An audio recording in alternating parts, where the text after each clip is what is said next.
Hey friends, it's your girl Mia. This is Mia Horror Stories. And tonight's story, The Forest That Follows You Home, is told in darkness. The screen will stay black, so you can simply listen, imagine, and feel every moment without distraction. Trust me, the build-up matters, and the ending is where the real chill hides. So don't look away, and don't leave early. The water from the bathroom faucet smelled like the creek at Jones Creek, day use, cold, metallic, and a little like coins left in moss. I let it run over my palm, waiting for the chlorine bite I was used to in Portland tap, but the scent clung. A hair-thin green thread slid past my fingers and curled around the drain. I told myself it was nothing, work on the pipes up on 50th. A flake of something from the aerator. The power of suggestion after an afternoon in the woods. Still, I thumbed the faucet off and listened. The house quieted to its usual refrigerator hum, a bus sighing at the stop 4 blocks down, the neighbor's motion light clicking on, then off. No stream, no birds, just the house. Normal, mostly. Nina Kowalski, 34, female graphic designer, who runs the same 3 neighborhood routes until the map looks like a child's scribble. She counts things when she's nervous, steps, breaths, the seconds between a sound and its echo, and has a private fear of losing control in public places, the kind that makes her stand near exits in crowded rooms. I carried my trail shoes to the kitchen and set them on a flattened Trader Joe's bag to dry. They left a wet outline that smelled like cedar chips and dirt. Jamie's shoes weren't there. His bike leaned at an angle near the back door like it had arrived in a hurry, and then thought better of leaving. Jamie Reed, 35, male, high school science teacher, who alphabetizes spices and keeps spare batteries in a labeled shoebox.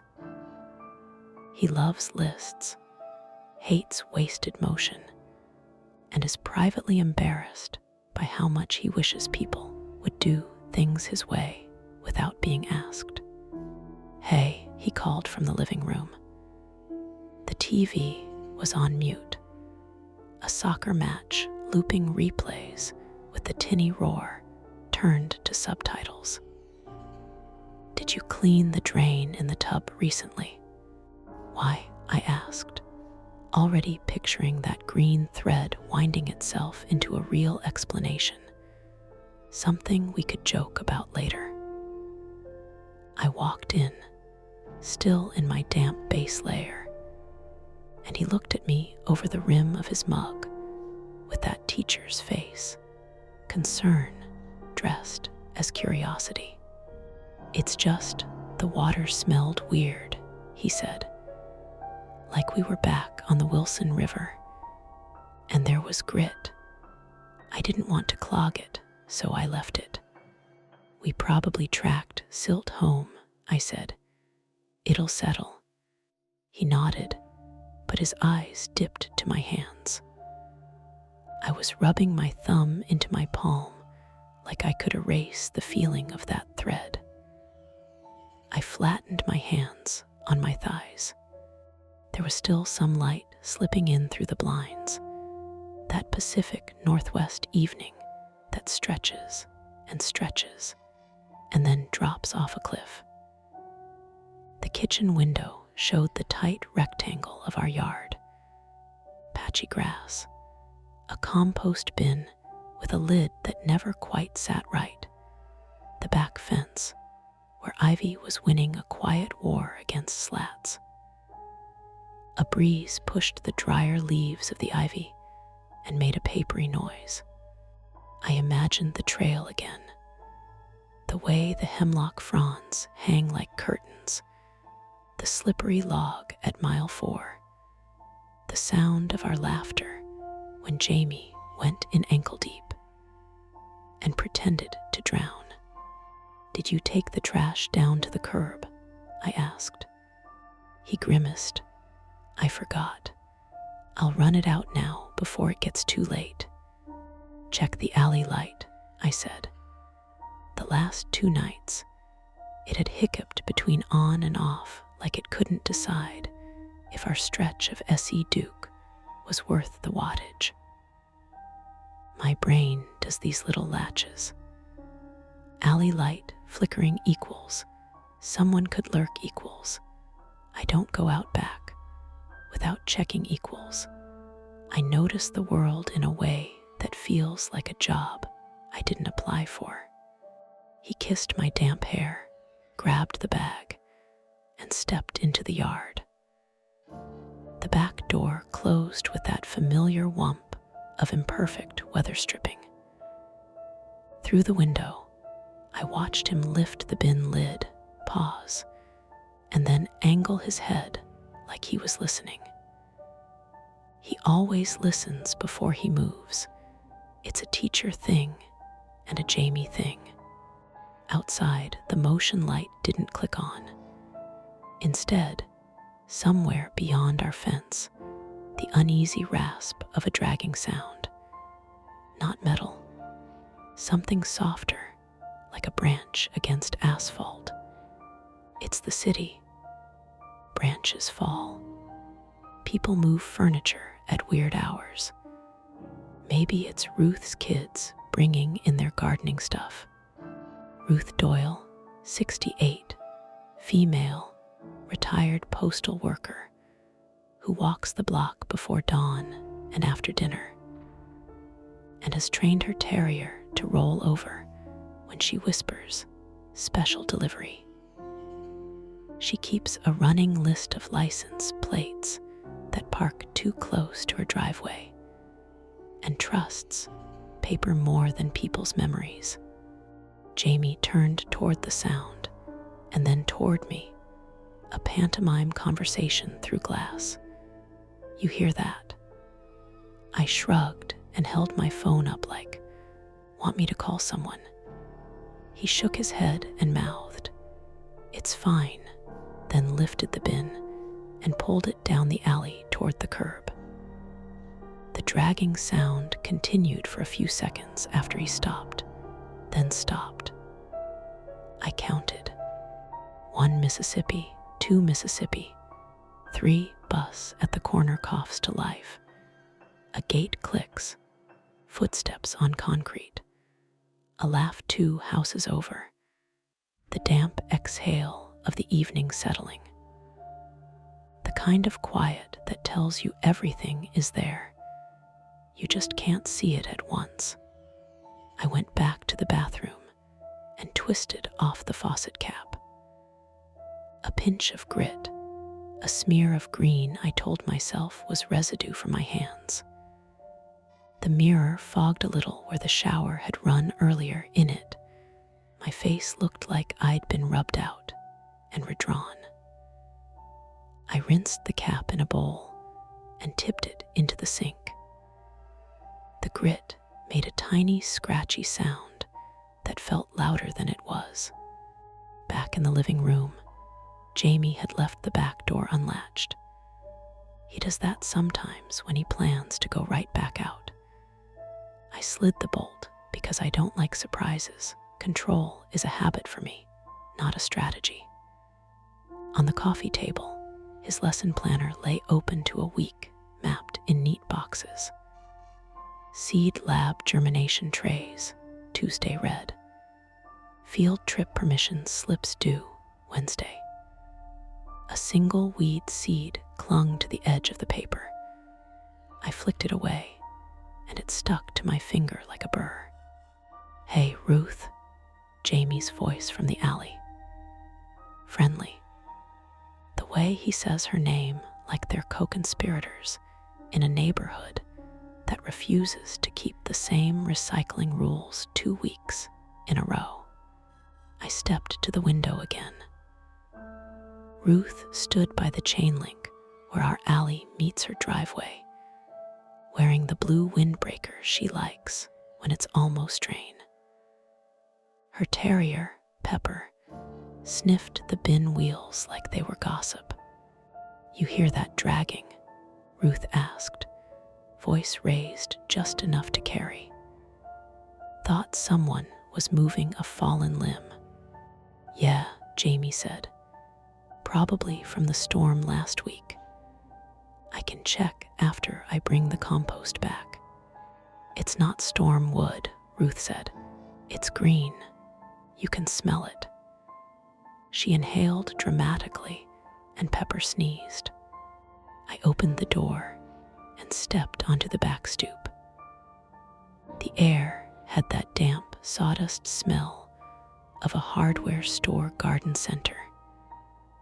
Not unpleasant, just out of place on a street of concrete and car oil, and someone always grilling something.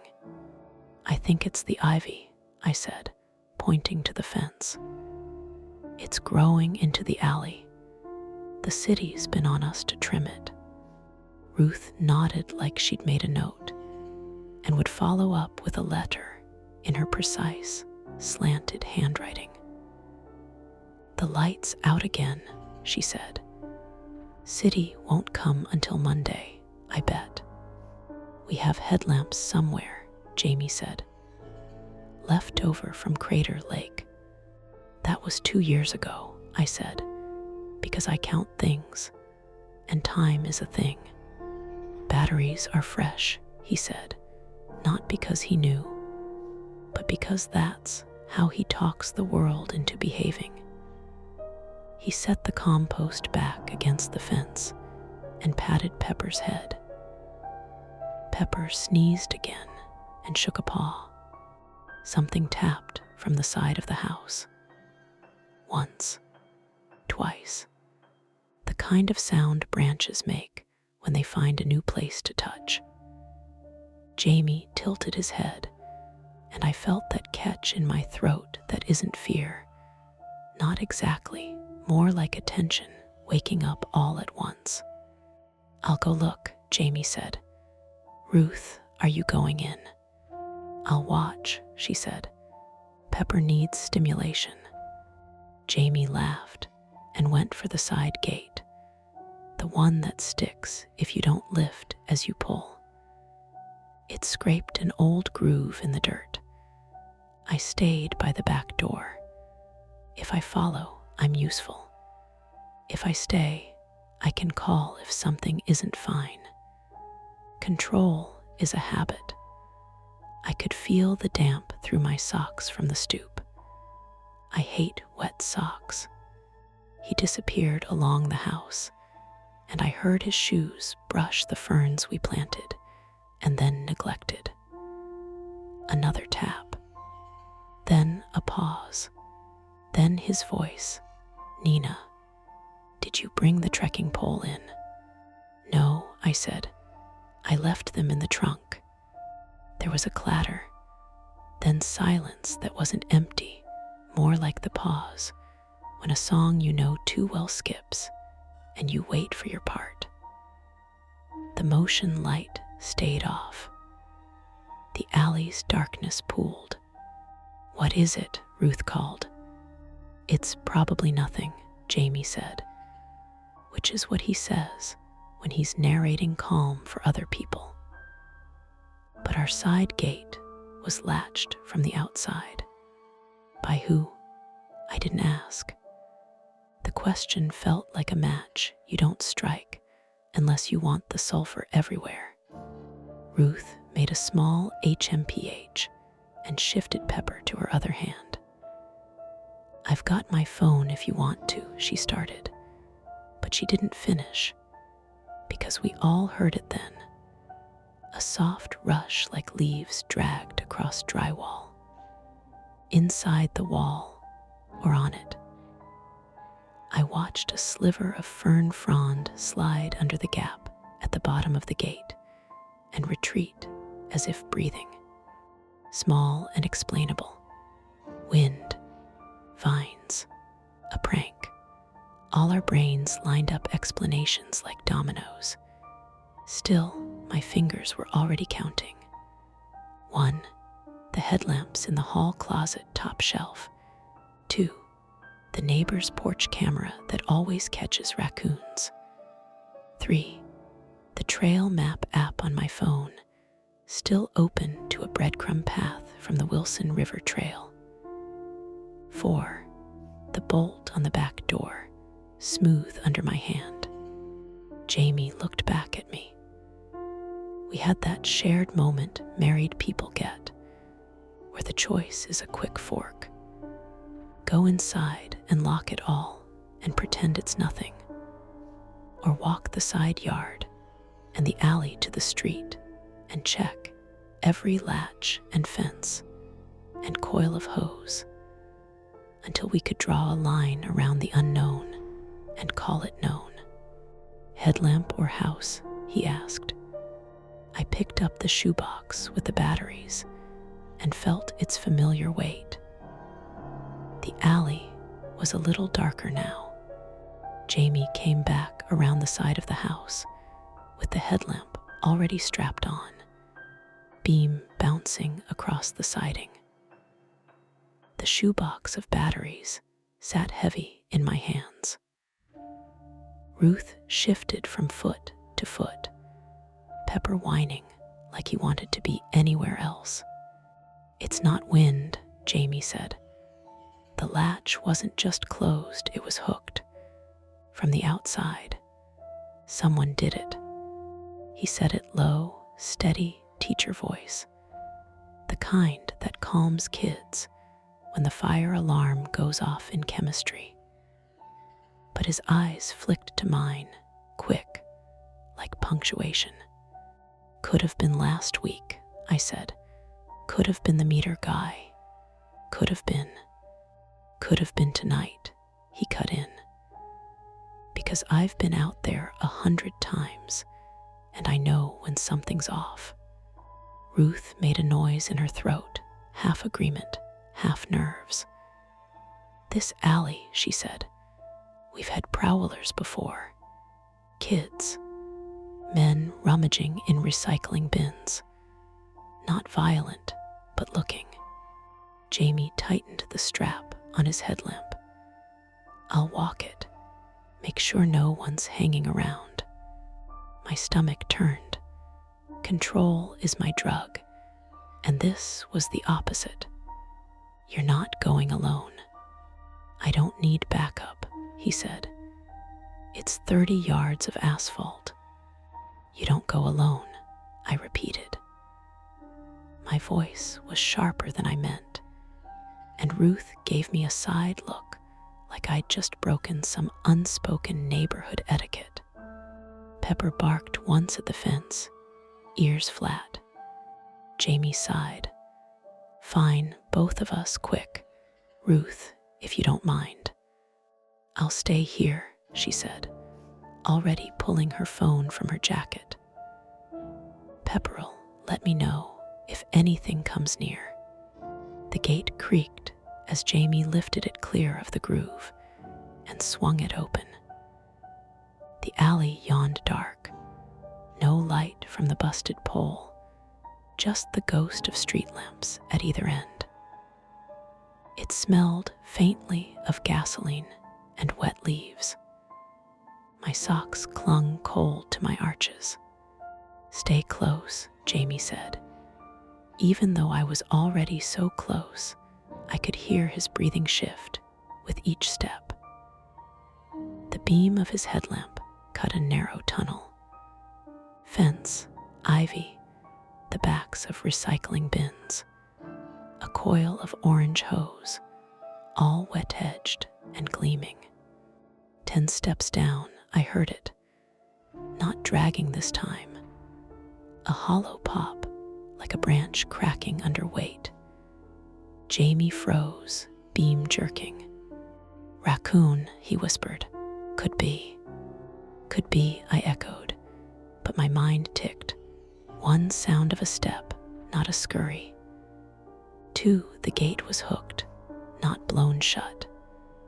3, my tap water smelled like creek moss. 4, don't, Jamie said, catching my wrist. Not now. He knows when I'm counting. We reached the compost bin, lid still tilted. Jamie knelt, swept the beam along the ground.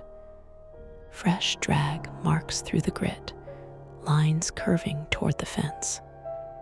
Not heavy, not random, deliberate. Jesus, he muttered, like someone pulled something through here. Like what? He didn't answer. The alley stretched ahead, darker still. My heart was a metronome gone wrong. Behind us, Ruth called softly, "You see anything?" Jamie hesitated, then raised his voice. "Just the ivy. Looks like it broke loose." A lie too quick.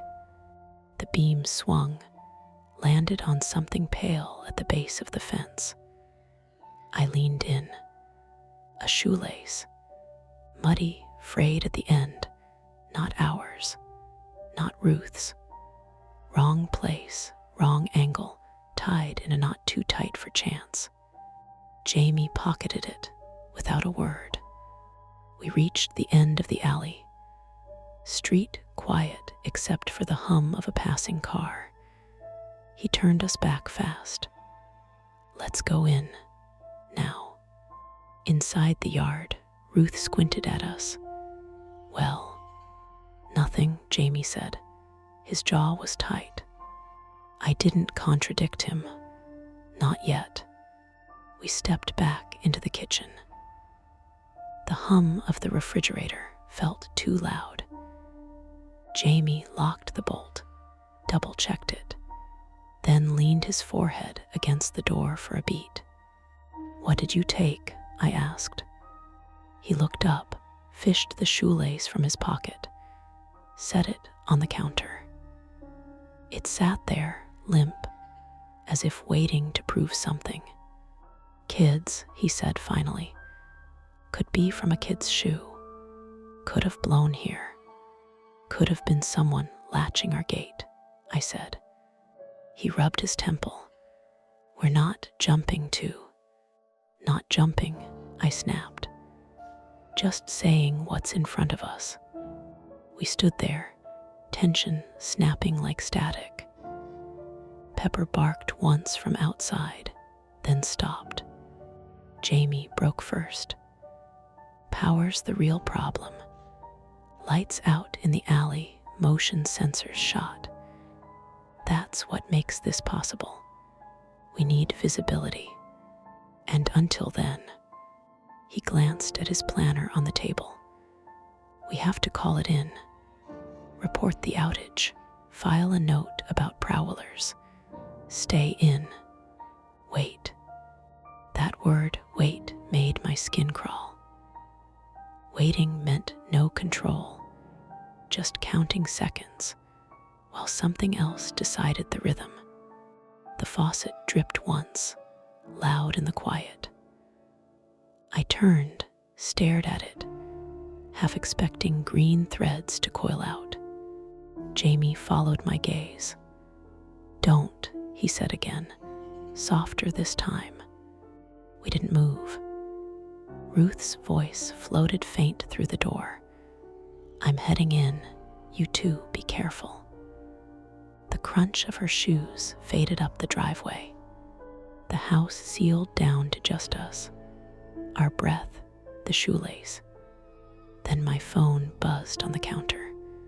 Screen lighting with the trail map app still open. Except the breadcrumb trail had changed. A new line traced from the Wilson River trailhead all the way into a neat grid of Portland streets, ending at a pin almost on top of our house. I shoved the phone toward Jamie. "I didn't do this." He stared, face pale in the glow. Then who did? The faucet ticked again, metal cooling. Outside, the dragging sound started fresh, closer this time, and we were left with no choice but to decide whether to stay barricaded in or step into it, fast, before the night decided for us. The shoelace sat on the counter like a dare.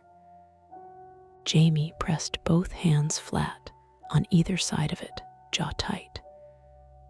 "We're not calling the cops yet," he said. "We don't have enough." "Not enough," I hissed.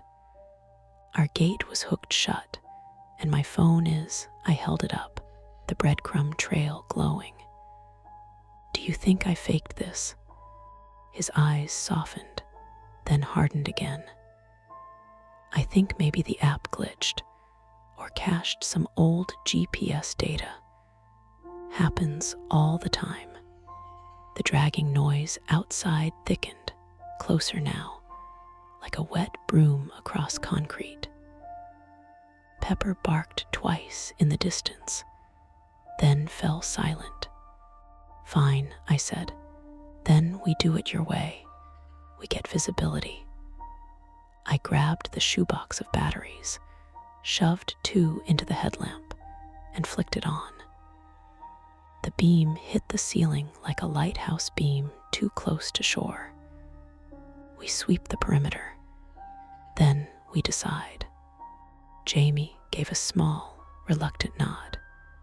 We started with the basement, the place that always feels damp, even after I run the dehumidifier. Jamie crouched by the small window well. "No sign of tampering," he said, beam flicking over cobwebs and dead spiders. I checked the utility sink. It smelled faintly of river again. My stomach clenched. "The water's not right," I said.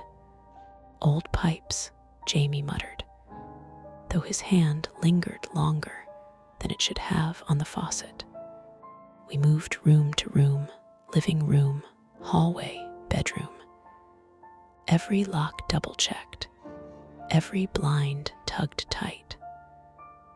I counted the steps, 24 down the hall, 12 back, until the rhythm felt like armor. Then came the side door. Jamie's hand hesitated on the knob. "If it's just ivy, we'll know. And if it's not..." He didn't answer. We opened it together. The beam carved a tunnel through the ferns. Leaves glistened wet, brushing the siding. The latch on the gate hung loose now, hook swaying slightly as though recently freed. My pulse ticked in my throat. Jamie stepped out, his sneakers crunching gravel. I followed, socks instantly soaking. We made it 5 feet before something thumped hard against the fence. I flinched, dropped the shoebox. Batteries scattered, rolling under the ferns. Jamie swung the beam. Nothing, just boards and ivy. "Wait," he said. He crouched, lifted one of the batteries. The dirt beneath it was scored with shallow lines, parallel, like rake marks. "Animals," I whispered. "Too straight." Something rattled above us. I jerked the beam upward and caught 2 glowing eyes staring down. My throat closed until the head resolved into a tabby cat perched on the gutter. It hissed once, leapt, and vanished into the dark. I sagged against the siding, pulse hammering. Jamie gave a shaky laugh. "Misdirection," he said, like nomming it gave us back ground.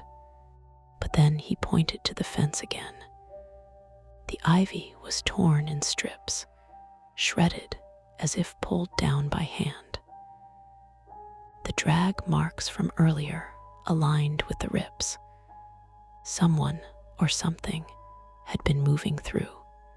We retreated inside. I shut the door harder than I meant to. My phone buzzed again. The breadcrumb line had advanced, now curling street by street, closer, as if something was actively moving it.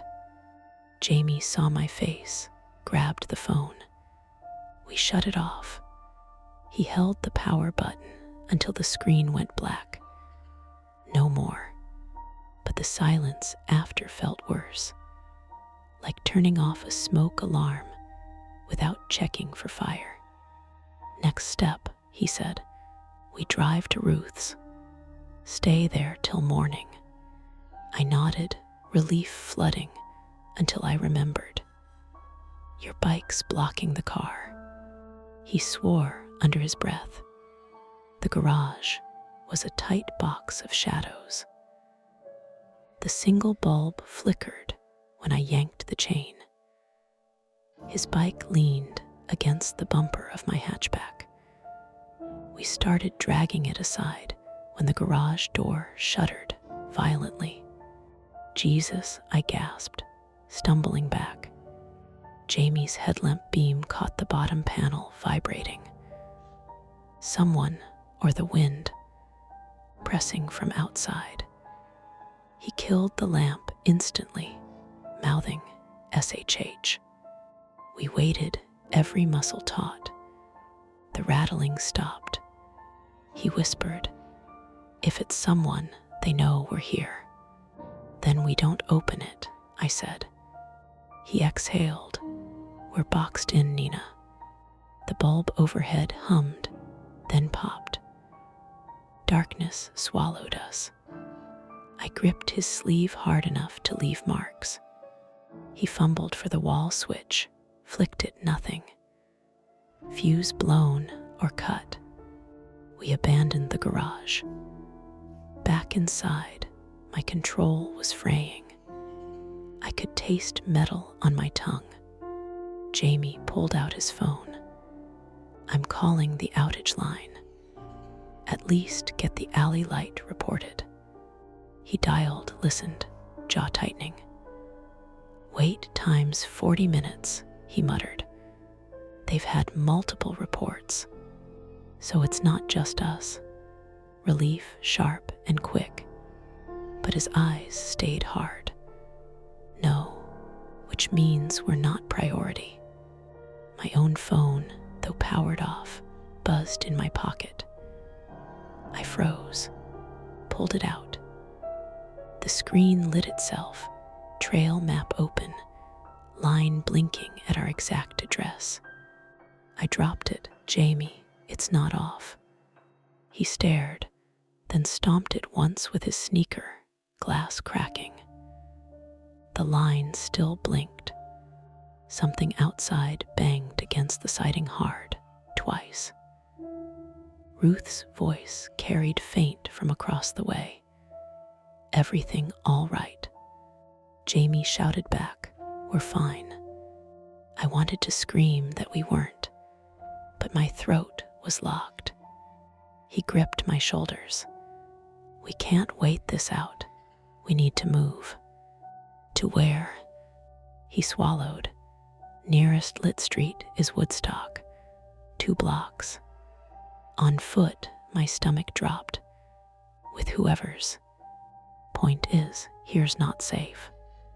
We both looked at the shoelace, still lying limp on the counter, and the broken phone, and the alley beyond the dark glass.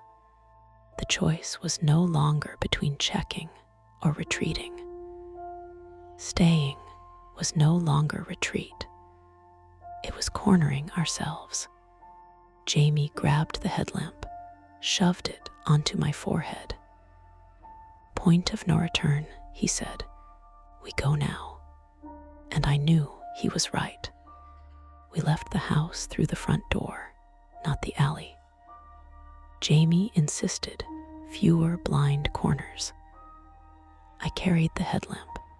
He had the shoebox of batteries tucked under his arm like a shield. The night was wet black, the air damp as a soaked sponge. My socks squished in my shoes, each step reminding me I hadn't dried off since the trail. 2 blocks, Jamie said. His voice tried steady, but I caught the tremor under it. We stick to the sidewalks. Avoid the alley. We cut across the small front yard. The neighbor's porch light buzzed, but gave no real glow. At the intersection, the street lamps flickered weak orange halos. Farther east, Woodstock Avenue glared bright and busy, a spine of safety. I kept my headlamp beam tight on the pavement. Drag marks lined the curb, shallow grooves where something heavy had been hauled. I almost stopped, but Jamie pushed me forward. "Don't," he whispered, eyes up. Halfway down the block, the sound started again. That dragging closer, keeping pace with us on the far side of the fence. "Run?" I asked. "Not yet." His hand closed around my wrist. A motion light flared at a house to our right, sudden and stark. In the burst of white, I saw ivy shreds clinging to chain link, green stains smeared across the sidewalk. And there, someone's shadow, tall, pausing just out of reach. "Hey," Jamie shouted, voice hard. "Who's there?" The shadow didn't move. My chest tightened until I couldn't breathe. Then the light blinked out. We were blind again. We pushed faster, shoes slapping pavement. My headlamp swung wild, slicing shapes out of hedges, recycling bins, low brick walls. A scrape behind us. A quick metallic clink, like a gate latch snapping. I turned, beam catching something pale dangling from the fence, another shoelace. Knotted, same as before. "They're marking," I gasped. "Keep moving," Jamie snapped. We reached the corner. The glow from Woodstock was stronger now, neon signs and headlights painting the damp air. I could hear the buzz of traffic, the hiss of tires. Civilization, so close. Then Pepper barked, sharp and desperate. Ruth's voice carried faint from behind us. "Get out of there." I froze. Jamie tugged my arm. "Don't stop." But I couldn't move. Ruth's house was behind us, her voice raw. Another bark cut short, then silence.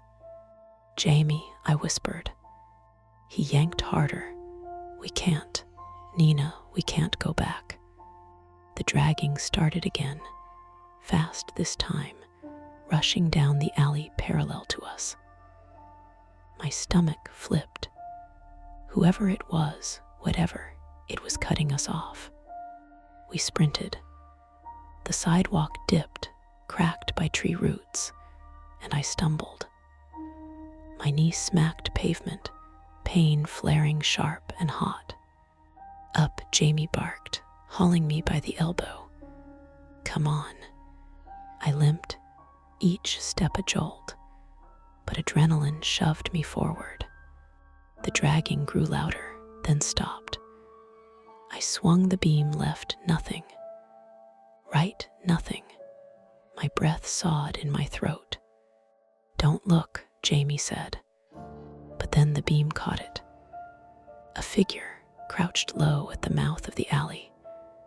Hood up, sleeves ragged, one hand clutching something long and thin.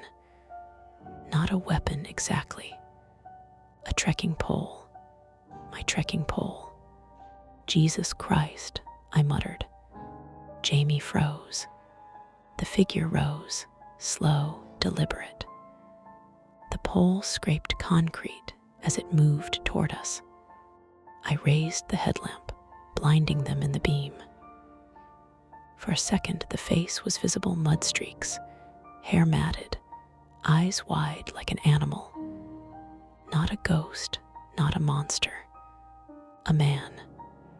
Alive, breathing, too close. "Stay back," Jamie shouted. He dropped the shoebox and grabbed a handful of gravel from the curb, flinging it hard. Rocks pinged off metal. The man flinched, but didn't retreat. He jabbed the trekking pole into the ground, dragging it forward again.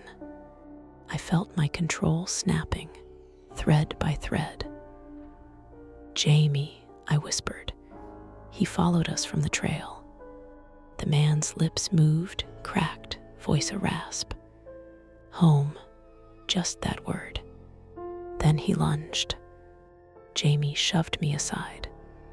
The pole slashed past, scraping my arm. I screamed, stumbled onto my bad knee. Pain lanced through me. Jamie grappled with him, both hands on the pole. The man was wiry, fast, stronger than he looked. They slammed against the fence, wood rattling. I scrambled for the shoebox, fingers closing around cold batteries. I hurled one wild. It clipped the man's temple. He grunted, but didn't fall. Jamie shouted, "Nina, go." But I couldn't leave. I grabbed another handful of batteries, flung them like stones.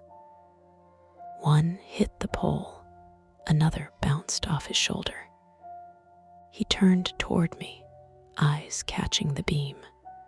For a second, I saw everything. Mud caked on his shoes, scratches up his arms, a knot of shoelaces dangling from his belt like trophies. Then Jamie wrenched the pole sideways. The man lost his balance, staggered. Jamie shoved hard. He toppled into the ivy, crashing against the fence with a hollow crack. He lay there, gasping. Jamie grabbed my arm. "Now we go." We limped the last half block, every step agony. The noise behind us started again, a dragging, slower this time, uneven. He was getting up. We reached Woodstock. Cars streamed past, headlights painting us bright. Jamie waved frantically, and a driver braked hard, horn blaring. "Help," Jamie shouted. "Call 911. The driver, a woman in her 40s, rolled down her window, phone already in hand. Behind us, the man staggered into the light, face twisted, pole dragging. The woman's eyes went wide, but the traffic, the lights, the witnesses, something in it broke his momentum. He froze, then bolted sideways into the dark, vanishing between houses.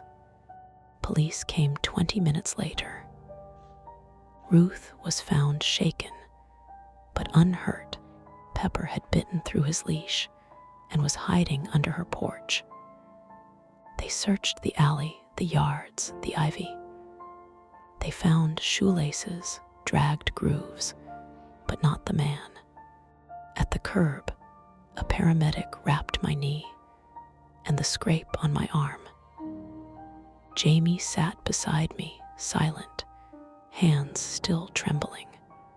Across the street, my cracked phone lit up on the pavement where I dropped it.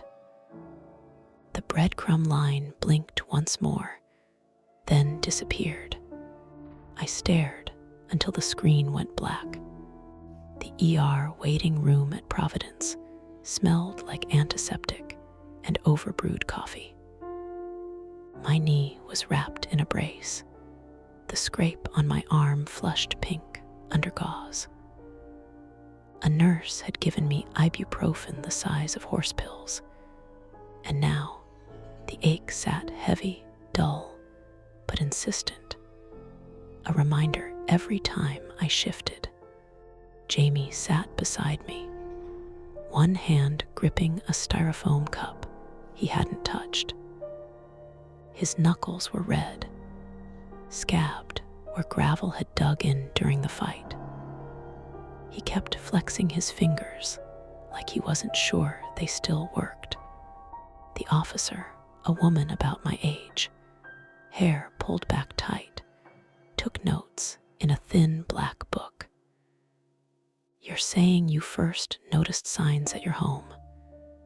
Dragging noises, tampered gate, strange residue in your water." "Yes," I said. My voice sounded flat, even to me. "It started after we hiked the Wilson River Trail. I can't explain how it connects, but I glanced at Jamie. He kept his eyes down. The officer nodded once, lips pressed. "We've had a few calls tonight in your neighborhood.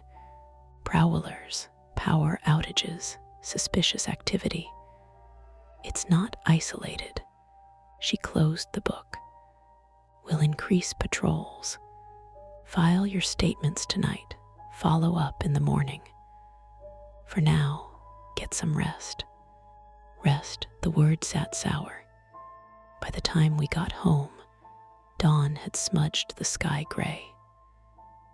Ruth stood on her porch, Pepper tucked under one arm. She gave a small wave, tentative. I waved back with the arm that didn't sting. "Come by later," she called, voice cracked from the long night. "We'll compare notes." "Sure," I said, though my throat closed around the word. Notes meant details. Details meant memory. I didn't want either. Inside, the house was a crime scene in miniature. Batteries scattered across the kitchen tile, shoebox half crushed, blinds tilted wrong. The faucet dripped once, twice, then stopped on its own. Jamie locked the bolt, checked it twice. He moved through the rooms like he was teaching a lesson, methodical, listing tasks aloud. Close the blinds. Reset the alarm. Replace the bulb in the garage. His voice was calm, but his shoulders were tight as cable wire. I sat on the couch, brace pinching my skin. My phone lay on the coffee table where the officer had set it after bagging and unbagging it. The screen was cracked, but dark now. No blinking lines, no phantom maps, just dead glass. Still, I couldn't bring myself to touch it. Sleep didn't come. Every sound drew my eyes.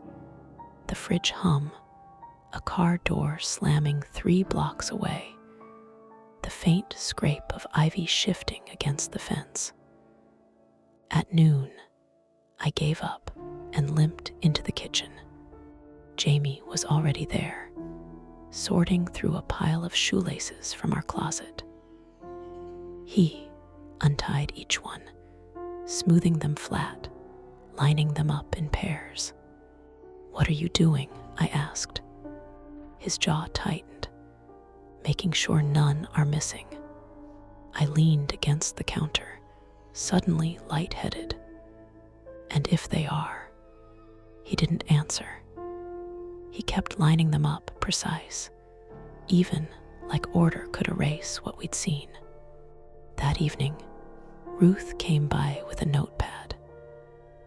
She'd written times down in her neat postal handwriting. When she heard Pepper bark, when she saw the motion light flare, when she called out to us. Jamie scanned it, nodded. "It matches what we saw." She hesitated at the door, eyes flicking to my brace. You two should think about staying somewhere else for a while. Hotel, family. Just until the police, she trailed off. We'll manage, Jamie said firmly. I forced a smile I didn't feel. Thanks, Ruth. When she left, Jamie tore the notepad page out, folded it, and slipped it into his planner. Like evidence, like a test key. The next day, the city fixed the alley light. It buzzed steady yellow through our blinds. I should have felt relief, but instead it cast the ivy in stark shadows that moved when the wind touched them. I tried running again a week later, braced tight around my knee. The rhythm was off. My body didn't trust the pavement. Every root crack felt like a tripwire, every corner like a blind trap. I cut the route short, walked home, and sat on the porch steps counting breaths until the numbers blurred. Jamie buried himself in lesson plans. His voice was even again, but I noticed the way he flinched at sudden noises, how he checked the locks 3 times before bed. One night, I woke to dripping. Not in the kitchen this time from the bathroom sink. I padded in, brace creaking, flipped on the light. The faucet gleamed. A single bead of water slid down the metal and hung fat at the end. It smelled faintly of river, but maybe that was my mind. On the mirror, in the corner where the steam usually fogs first, a streak of green clung. Ivy leaf, soap scum. I reached out. It smeared under my finger, faint, almost gone. Jamie's voice came from the bedroom, thick with sleep. Nina, you okay? I wiped my hand on a towel. Yeah, just turning off the tap. The police never found the man. They told us it happens, someone living rough, drifting through neighborhoods, scavenging. Maybe he'd moved on. Maybe he hadn't. We filed it away, like you do with something unsolvable. But each time I lace up my shoes, I notice the knots, the way they cinch. Each time I wash my hands, I wait for the faint tang of creek water. The house is quiet now, normal mostly, except when it is.